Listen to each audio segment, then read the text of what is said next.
Everyone, welcome all of you. So आज हम start करने वाले हैं ईआर मॉडल। अभी तक हमारा सारा आर्किटेक्चर वगैरह कंप्लीट हो चुका है। अब हम आज फ्रेश टॉपिक स्टार्ट कर रहे हैं ईआर मॉडल। ठीक है, जो हमने ओवरव्यू वाली क्लास में मेंशन किए थे, मैंने सारी चीज़ें क्या क्या वन बाय वन पढ़ना है। तो अब हम पहुंचे ईआर मॉडल पे। अब ईआर मॉडल में मैंने बेसिकली बताया था 3 टर्म्स यूज होंगी बेसिकली। इसकी डेफिनेशन में आप लिख सकते हो कि ER model logical representation of data बोल सकते हो। ईआर मॉडल की ना वन लाइन डेफिनेशन में आप लिख सकते हो कि इसको हम बोल सकते हैं लॉजिकल रिप्रेजेंटेशन ऑफ डेटा, है ना। डेटा का जो भी हमारा डेटाबेस में डेटा है उसका लॉजिकली रिप्रेजेंटेशन कैसा हो सकता है। और जब हमने डेटा मॉडल पढ़े थे ना, तो मैंने एक वर्ड और आपको बोला था जहाँ पे हम इसको यूज कर सकते हैं। इसको हम क्या बोल सकते हैं, उसका कॉन्सेप्चुअल व्यू क्या होगा डेटाबेस का, है ना। कॉन्सेप्चुअल वर्ड मैंने बताया था ना आपको। कॉन्सेप्चुअल व्यू में भी हम एग्जाम्पल किसका दिया था मैंने, ईआर मॉडल का। जब आप अगर डेटा मॉडल वाला लेक्चर एक बार देखेंगे ना, तो वहाँ पे भी मैंने बोला था कि कॉन्सेप्चुअल व्यू में जो होता है वो एक तरीके से ईआर मॉडल का कॉन्सेप्ट फॉलो होता है। तो ईआर मॉडल में हम बोल सकते हैं कि जो भी डेटा है हमारे पास वो रिलेशनल मॉडल के मतलब रिलेशनल फॉर्मेट के अलावा लॉजिकल उसका जो रिप्रेजेंटेशन होता है, ग्राफिकली जो रिप्रेजेंटेशन होता है, उसको हम बोलते हैं ईआर मॉडल। अब जब ईआर मॉडल की हम बात करते हैं, हम इसमें 3 बेसिक टर्म्स यूज होते हैं। पहले वो समझा देती हूँ, फिर उनको बताती हूँ कैसे। देखो, सबसे पहले क्या यूज होता है, एक होता है इसमें वर्ड यूज एंटिटी। ठीक है, एंटिटी क्या होता है। एक और इसमें वर्ड यूज होता है एट्रीब्यूट, है ना। और एक होता है इसमें रिलेशनशिप। ठीक है, अब आपको याद है मैंने आपको स्कीमा पढ़ाया था, है ना। स्कीमा इससे पहले इसीलिए मैंने पढ़ाया था क्योंकि उसमें ये टर्म्स यूज हुए थे। एंटिटी क्या होता है, एट्रीब्यूट क्या होता है, एंटिटी और एट्रीब्यूट के बीच में रिलेशनशिप क्या होगा। तो एंटिटी अगर बताऊं तो एंटिटी क्या होगा, कोई भी ऑब्जेक्ट है जो फिजिकली एग्जिस्ट करता है उसको हम एंटिटी बोल सकते हैं, है ना।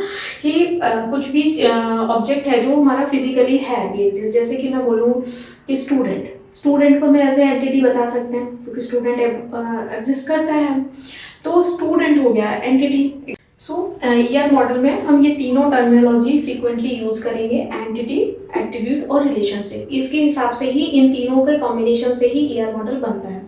यानी कि कोई भी प्रोजेक्ट हमारे पास आया तो हम सीधा उसे बनाना शुरू नहीं कर देते। उससे पहले जो हमने सॉफ्टवेयर इंजीनियरिंग इसीलिए किया था कि उसमें जैसे हम मॉडल्स पढ़ रहे थे उसी टाइप का ईआर मॉडल भी है।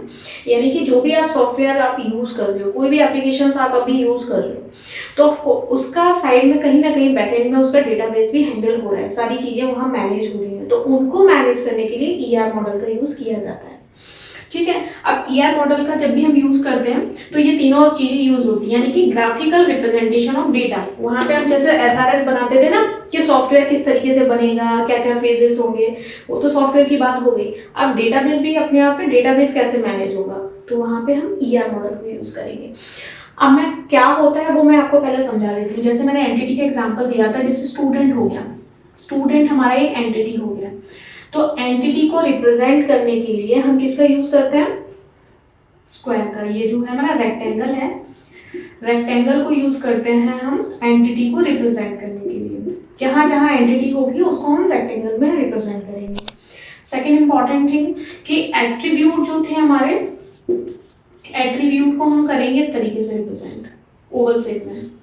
ठीक है, और एक जो अभी हम रिलेशनशिप करेंगे वो होगा इस तरीके से डायमंड में, यहाँ इससे रिप्रेजेंट करेंगे। अब ये तो हो गया एंटिटी। अब एंटिटी के एट्रीब्यूट क्या हो सकते हैं, यानी कि इसके क्या क्या एट्रीब्यूट हो सकते हैं। अब जैसे स्टूडेंट है, उसके क्या क्या एट्रीब्यूट होंगे, उसकी प्रॉपर्टीज, प्रॉपर्टी वर्ड से आप समझ सकते हो। जैसे स्टूडेंट है तो उसका रोल नंबर होगा। ऑफ कोर्स किसी न किसी डेटाबेस में हर एक स्टूडेंट को यूनिकली असाइन होता है उसका रोल नंबर, तो रोल नंबर हो गया, उसका नेम हो गया, है ना, उसकी एज हो गई, उसके एड्रेस हो गया। ये सारे क्या हो गए, उसके एट्रीब्यूट हो गए। यानी कि एक एंटिटी आपको मिली, एंटिटी के बाद उसकी क्या क्या प्रॉपर्टीज हो सकती हैं, वो सारे कहलाएंगे उसके एट्रीब्यूट। ठीक है, अब सपोज दैट अब रिलेशनशिप की नीड कब होती है, जब हमारे पास एक से ज्यादा एंटिटीज हैं, उनको कैसे हम कंबाइन करेंगे। आप एक एंटिटी मान लो मैंने स्टूडेंट ले ली, एक और एंटिटी मैंने बोला, एक और एंटिटी लेते हैं जैसे कोर्स, तो कोर्स एक और मैंने एंटिटी ले ली, सपोज दैट ये कोर्स एक और एंटिटी ले ली। अब कोर्स के एट्रीब्यूट क्या हो सकते हैं, कोर्स का अपना आईडी होगा, कोर्स का नेम होगा, इस तरीके की जो भी कोर्स से रिलेटेड क्या ड्यूरेशन है उस कोर्स का पर्टिकुलर नेम क्या है, तो ये सारी चीजें इसकी प्रॉपर्टीज हो गई। ठीक है, तो दो एंटिटीज के बीच में जब हमें रिलेशनशिप निकालना होता है तो तब हम इस तरीके से डायमंड का यूज करते हैं। अब रिलेशनशिप क्या हो सकती है, स्टूडेंट और कोर्स के बीच में क्या रिलेशनशिप होगा, तो स्टूडेंट कोर्स क्या करता है, कोर्स को स्टूडेंट क्या करता है, वो स्टडी करता है, तो रिलेशनशिप क्या बना है दोनों के बीच में, स्टडी, स्टूडेंट और कोर्स और स्टडी। मैं ये इसको ड्रॉ करके दिखाती हूँ आपको। ये अभी मैं समझाने के लिए बता रही हूँ कि प्रॉपर्टीज को आप कैसे आइडेंटिफाई करोगे कि क्या प्रॉपर्टी है, क्या एंटिटी है, और रिलेशनशिप क्या होगा, स्टूडेंट कोर्स और कोर्स के बीच में क्या रिलेशनशिप हो सकता है कि कोर्स को स्टडी करेगा स्टूडेंट। ठीक है, अब रिप्रेजेंट करने का तरीका फिर मैं आगे बताती हूँ, ड्रॉ कैसे करेंगे। ठीक है, तो ये हो गया, ये आपको मैंने तीनों टर्म्स पहले क्लियर कर दी, एंटिटी, एट्रीब्यूट, रिलेशनशिप। एंटिटी को किससे रिप्रेजेंट करेंगे हम, रेक्टेंगल से, उसको ओवल से एंड डायमंड शेप से। अब आ जाओ यहाँ पे इस तरफ, ये कुछ एट्रीब्यूट्स के टाइप हैं, टाइप ऑफ एट्रीब्यूट जो यूज होते हैं।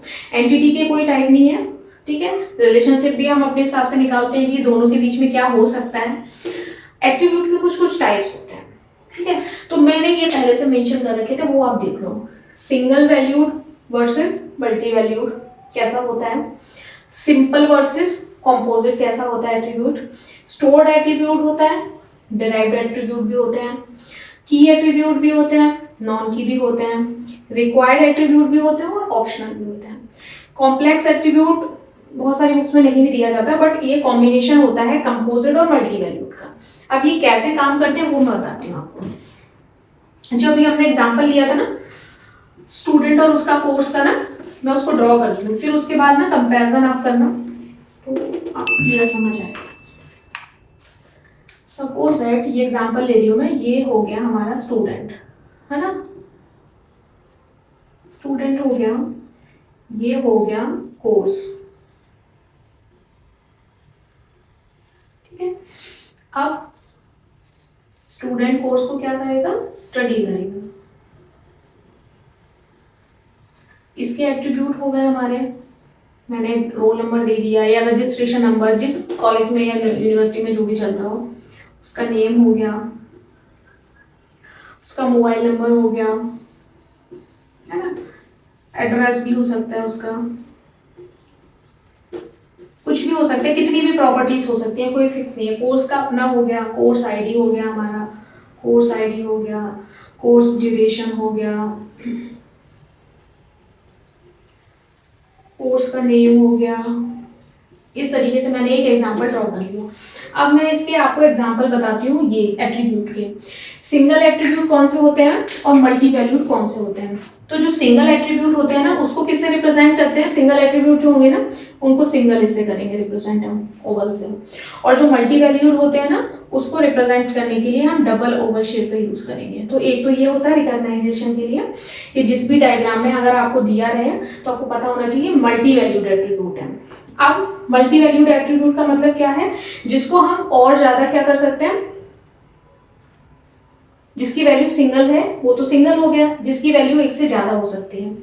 एग्जाम्पल बताओ क्या हो सकता है इसका। सिंगल वैल्यू कौन सा होगा, अगर हम स्टूडेंट टेबल की बात करते हैं तो स्टूडेंट टेबल में सिंगल वाला कौन सा होगा, जैसे मान लो उसका रोल नंबर है ना, तो रोल नंबर क्या है, यूनिक है, एक ही है, उसका कुछ नहीं हो सकता। हर एक नेम सेम हो सकता है किसी का, पर रोल नंबर यूनिक होगा हर स्टूडेंट का। तो इस टाइप के जो एट्रीब्यूट होते हैं जिनको हम कहते हैं सिंगल वैल्यू एट्रीब्यूट। और इसका क्या हो सकता है, मल्टी वैल्यूड का मतलब जिसकी वैल्यू एक से ज्यादा हो, मल्टी वैल्यूड हो। अब जैसे कि मान लो मैं मोबाइल की बात करूं, तो हो सकता है कि एक स्टूडेंट के पास एक से ज्यादा मोबाइल नंबर हो, यानी 2 मोबाइल नंबर हो सकते हैं।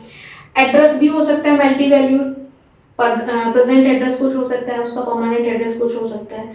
मतलब जिसकी वैल्यू एक से ज़्यादा हो सकती है वो सारे जाएंगे मल्टी वैल्यूड एट्रीब्यूट में, और जिनकी वैल्यू सिंगल वैल्यू है, फिक्स वैल्यू है, वो जाएंगे सिंगल वैल्यू एट्रीब्यूट में, है ना, जिसका रिपीटेशन हो ही नहीं सकता।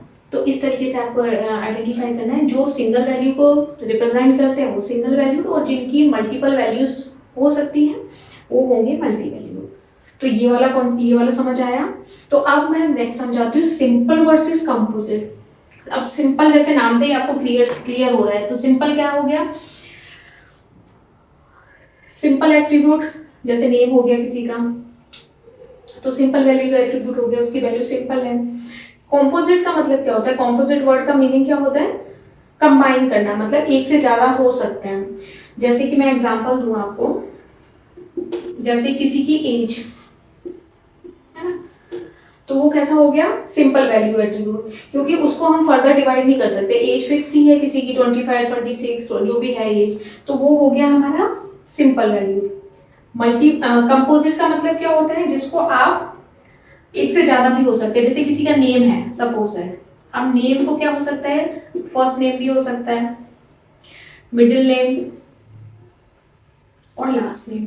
तो इस तरीके से हम बना सकते हैं नाम इस तरीके से भी हो सकता है किसी का, वो तीनों चीजें एक साथ लिखता हो पर्सन, अपना नेम, फिर अपना मिडिल नेम और अपना लास्ट नेम। तो इस तरीके से कंपोजिट का मतलब एक से ज्यादा हम उसको बाइफॉर्केट कर सकते हैं, तो वो वाला होगा हमारा कंपोजिट वाला।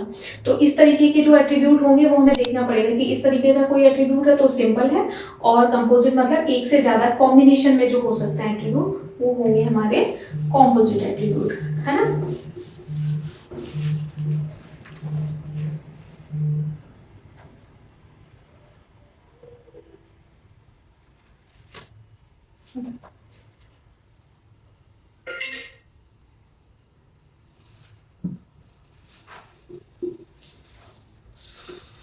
चलो मुझे उन्हीं से शुरू करती हूँ फिर से, ठीक है। ये कंटिन्यू कर सकते हो, आपका हो गया टॉपिक में से वो।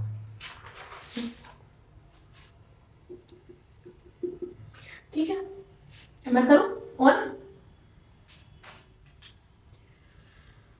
ओके। तो अभी आपको सिंपल और कॉम्पोजिट का समझ आ गया। सिंपल मतलब जो इसकी वैल्यू मतलब फिक्स है या एक ही वैल्यू है, जिसको हमने बहुत ज्यादा उसके पार्ट्स कंबाइन करके नहीं बनाया है एक्चुअली, है ना।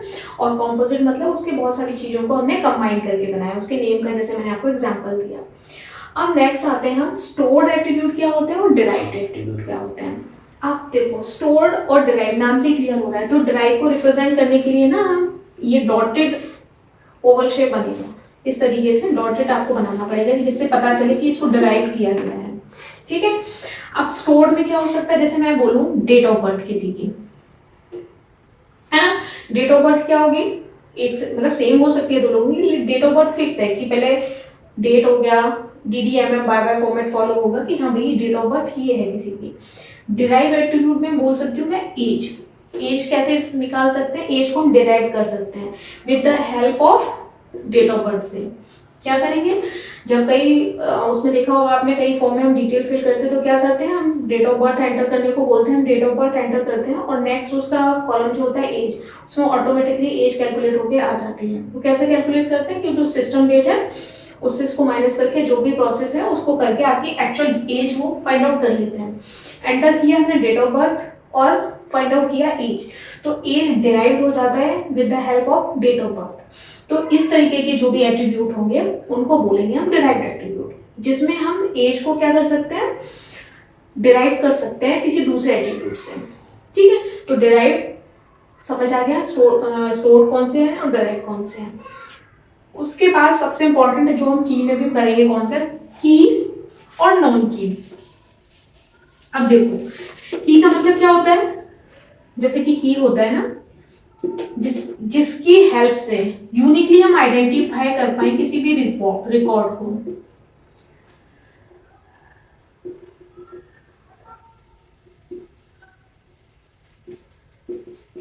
ठीक है, कोई भी मैंने एक टेबल बनाई, ठीक है, या उसमें मैं कोई भी रिकॉर्ड को किसी भी रो में किसी भी एक चीज की हेल्प से मैं पूरे का पूरा रिकॉर्ड को फैच कर सकती हूँ। तो तभी हम जब टेबल बनाएंगे, जब रिलेशनल डेटाबेस हम पढ़ेंगे, तो उसमें क्या होता है, हर जो टेबल बनाते हैं उसमें एक जो एट्रीब्यूट होता है हमारा, उसको प्राइमरी की बनाते हैं हर टेबल में। उसका रीजन ही ये है कि उस प्राइमरी की हेल्प से हम क्या करें, पूरे के पूरे रिकॉर्ड को हम फैच कर सकते हैं। फॉर एग्जाम्पल कि अभी जैसे मैंने स्टूडेंट नाम का जो ये टेबल बन रहा है, ये एक्चुअली ना जो अभी आपको ये ग्राफिकली दिख रहा है, ये जैसे स्टूडेंट का ये एंटिटी है, ये एट्रीब्यूट है, ये आपको ग्राफ के फॉर्मेट में दिख रहा है। लेकिन जब ये कन्वर्ट होता है रिलेशनल डेटाबेस में, तो क्या होगा, स्टूडेंट नाम की टेबल होगी।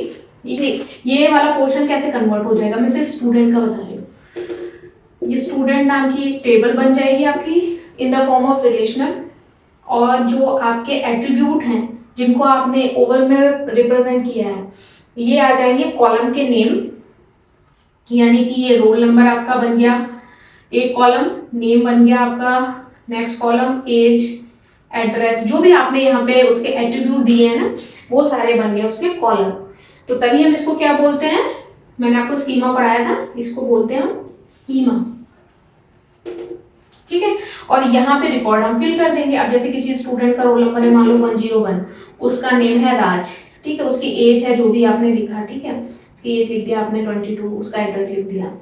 अब सपोज दैट एक और स्टूडेंट है इस टेबल में, 20 25 30 रिकॉर्ड्स आने के बाद एक और स्टूडेंट है जिसका नाम भी राज है, सपोज दैट बीच में और भी रिकॉर्ड आ गए।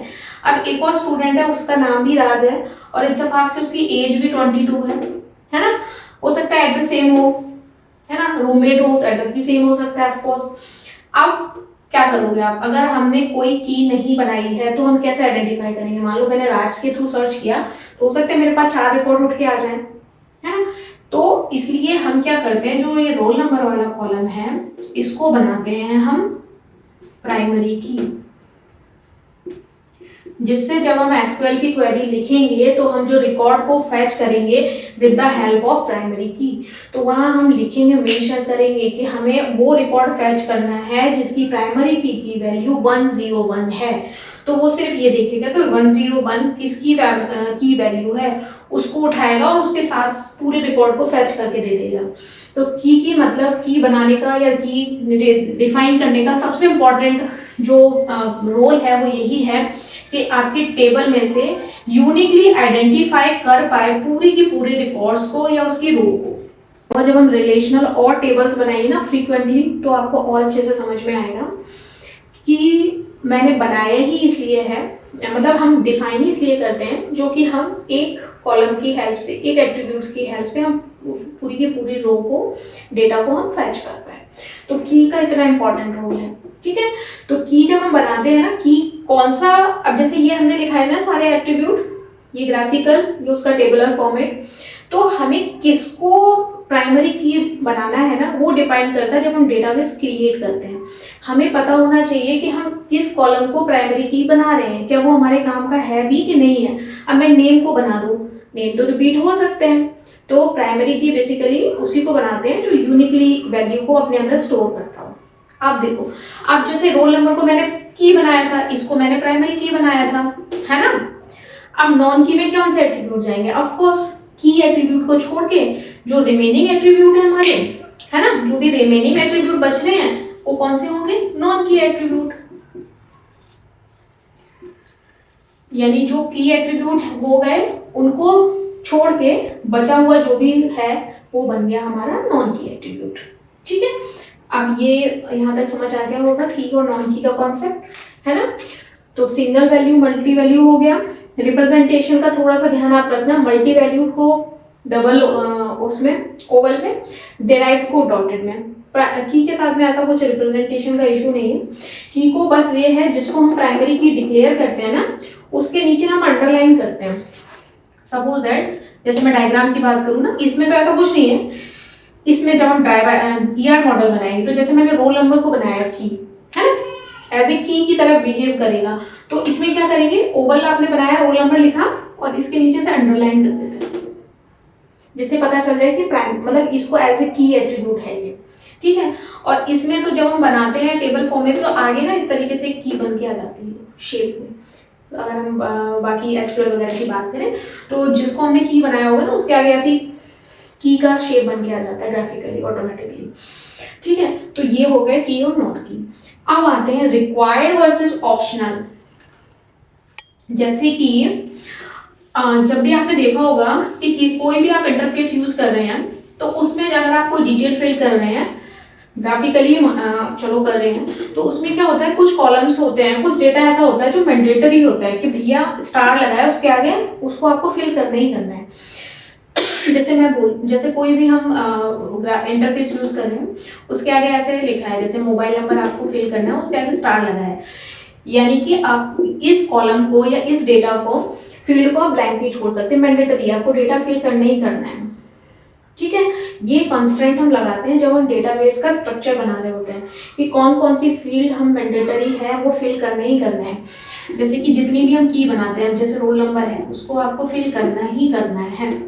ठीक है, बाकी चीजें मान लो आपने प्रेजेंट एड्रेस भर दिया, परमानेंट एड्रेस जो है हो सकता है कि आप छोड़ दो, आगे जब कभी आपको प्रोफाइल अपनी पूरी कंप्लीट करनी हो उस वक्त भर दो, आप चलेगा।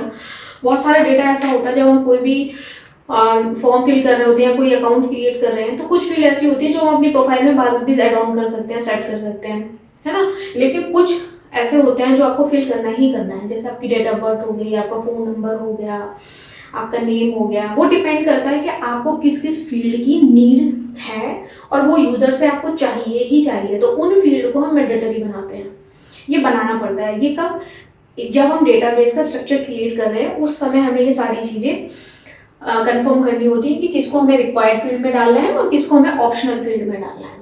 वो डिपेंड करता है कि आप किस टाइप का डेटा अपने उसमें चाह रहे हैं, कि कौन सा ऑप्शनल है वो उसके बिना भी चल जाएगा, डेटाबेस हैंडल हो जाएगा, और कौन सा हमें चाहिए ही चाहिए, मैंडेटरी है, रिक्वायर्ड का मतलब। ठीक है, तो इस टाइप का। अब सबसे लास्ट है हमारा कॉम्प्लेक्स। कॉम्प्लेक्स क्या है? Combination of tools, composite plus multi value. Composite मैंने क्या बताया था, जो एक से ज्यादा चीजों को मिला के कंपोजिट करके बना हुआ है। जैसे हमने नेम का एग्जांपल लिया था उसमें, है ना, कि किसी का फर्स्ट नेम भी फिल करना है उसको, उसका मिडिल नेम भी करना है, उसका लास्ट भी करना है। तो नेम इस टाइप का जो एट्रीब्यूट है वो हो गया कंपोजिट एट्रीब्यूट। उसके साथ साथ में उसकी वैल्यू भी एक से ज्यादा हो।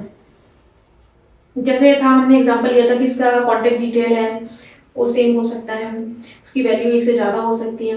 तभी कई बार कॉलम आता है कि लैंडलाइन का नंबर वो अलग फिल करवाते हैं और आपका cell phone number, mobile number अलग फिल कराते हैं, यानी कि वो एक से ज़्यादा एट्रीब्यूट अगर आप यूज़ कर रहे हो तो उसकी वैल्यू आप फिल कर सकते हो, है। तो लैंडलाइन नंबर को हम ऑप्शनल फील्ड में डाल देते हैं और फोन नंबर को मैंडेटरी कर देते हैं, लेकिन वैल्यू एक से ज़्यादा हो सकती है। तो इस टाइप के जो एट्रीब्यूट हम अपने टेबल में यूज़ कर रहे हैं, तो वो कॉम्प्लेक्स एट्रीब्यूट में जाएंगे, वो कंपोजिट प्लस मल्टी वैल्यू का कॉम्बिनेशन में जाएगा, है ना।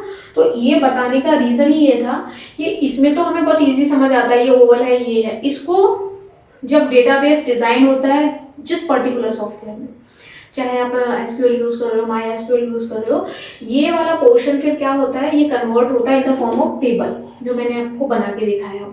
और जो एट्रीब्यूट मैं आपको समझा रही हूँ कि किसको, अब उसमें जब आप बना रहे हो उस समय आपको ध्यान देना है किस एट्रीब्यूट को एज ए की एट्रीब्यूट लेना है, किस एट्रीब्यूट को मुझे डिराइव की तरह ट्रीट करना है, किस एट्रीब्यूट को मुझे रिक्वायर्ड फील्ड में डालना है, किस एट्रीब्यूट को ऑप्शनल फील्ड में डालना है। ये डिपेंड करता है जो डेटाबेस क्रिएट कर रहा है और उसकी नीड किस तरीके की है, क्योंकि जिस हिसाब का आपका डेटाबेस क्रिएट होगा आप क्वेरी भी उसी हिसाब से उनको फुलफिल कर पाओगे, क्योंकि हमारे डेटाबेस में डेटा एक बार स्टोर हो गया फिर ऑफ कोर्स उसके ऊपर क्वेरी जनरेट होगी कि यूजर की डिमांड नहीं कि भाई ये वाला डेटा चाहिए, ये चाहिए।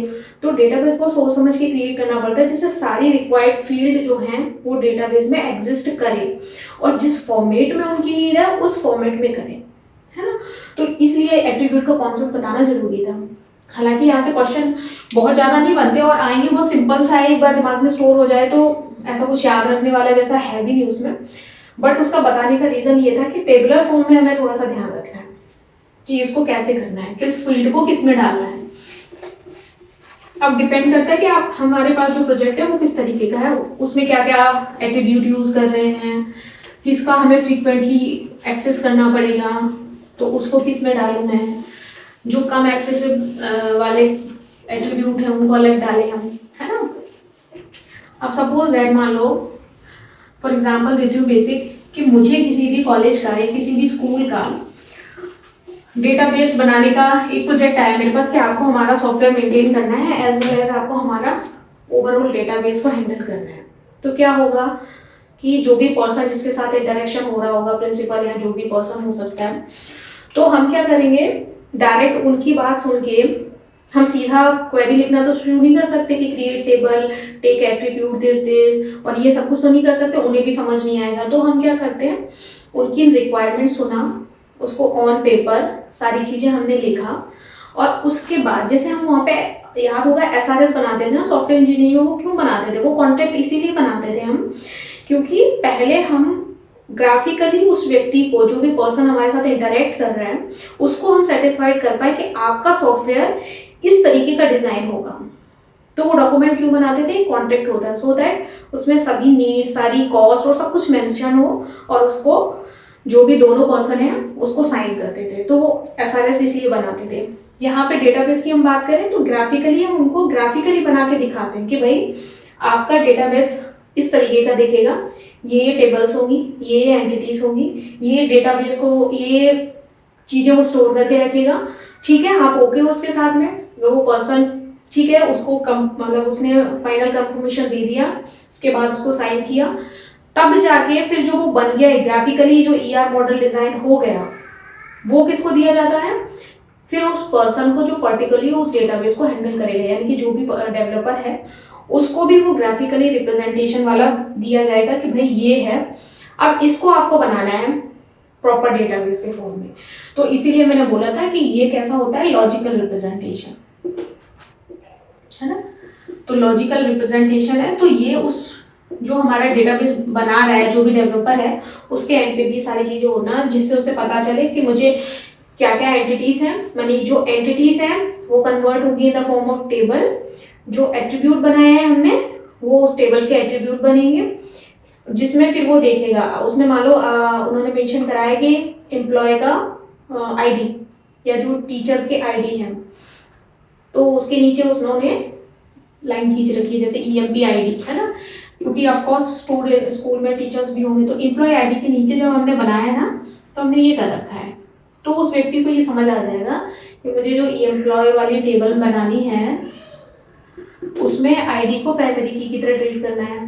ठीक है, इसमें जिसका जो भी है और भी उसके फील्ड होंगे, जैसे उसकी उनकी सैलरी का है तो सैलरी भी बहुत सारी चीजें एचआर एडीए क्या क्या प्रोवाइड करा रहे हैं, तो वो देखेगा कि भैया ये कौन कौन से डिराइव्ड एट्रीब्यूट हैं, है ना, किस चीज को ऑप्शनल में डाल देना है, वो सारा ग्राफिकली उसके सामने प्रेजेंट होगा, उसको कन्वर्ट करेगा वो रिलेशनल फॉर्म में, है ना, टेबुलर फॉर्मेट में, सो दैट क्वेरी करना आसान हो। जब हम क्योंकि जब हम एसक्यूएल में क्वेरी लिखेंगे तो किस फॉर्मेट में होगा, वो टेबल के हिसाब से हम लिखेंगे, क्रिएट टेबल, टेबल नेम, या फैच कर रहे हैं तो हम सिलेक्ट क्वेरी यूज कर रहे हैं।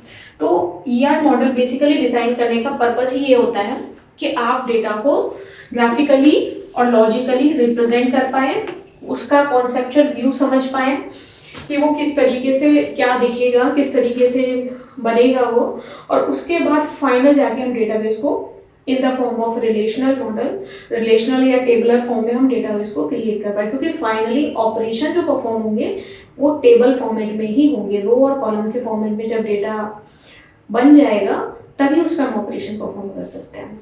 इसीलिए हमने पढ़ा था पहले कि फाइल स्ट्रक्चर है उसको हम कन्वर्ट करेंगे रिलेशनल फॉर्म में, टेबल फॉर्मेट में, जहाँ रिलेशन वर्ड मिलेगा ना उसका मतलब ही टेबल से है, जैसे कि होता है ना रिलेशनल,